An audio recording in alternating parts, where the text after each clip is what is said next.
तीनों दिनों के इंतजार के बाद आखिरकार वह क्षण आ ही गया जिसका वृंदावन के हजारों भक्त बेसब्री से इंतजार कर रहे थे।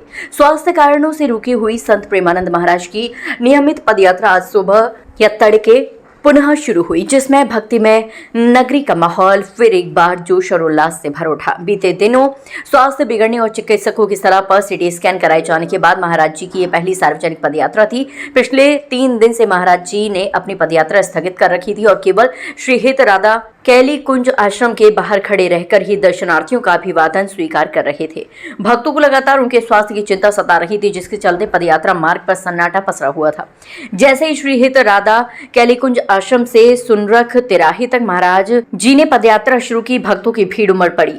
भक्तजनों ने पूरे मार्ग पर राधा नाम संकीर्तन और पुष्प वर्षा कर अपने प्रिय संत का जोरदार स्वागत किया। राधा नाम के उद्घोष ने पूरे वातावरण को भक्ति और प्रेम से सराबोर कर दिया। प्रेमानंद महाराज के साथ चल रहे उनके परिकर लगातार भक्तों से अपील कर रहे थे कि महाराज के स्वास्थ्य को ध्यान में रखते हुए उनके ऊपर फूल ना फेंके, फूलों को रास्ते में बिछा दें। प्रेमानंद महाराज ने भी अत्यंत सहजता से भक्तों का अभिवादन स्वीकार किया और उन्हें आशीर्वाद दिया। महाराज जी के दर्शन पाकर भक्तों के चेहरे खुशी से दमक उठे। लंबी प्रतीक्षा के बाद अपने संत को स्वस्थ और पदयात्रा करते देखकर भक्तों में अपार उत्साह और संतोष की भावना छाई हुई है। उनकी दमदार वापसी ने वृंदावन में एक नई सकारात्मक ऊर्जा का संचार कर दिया है।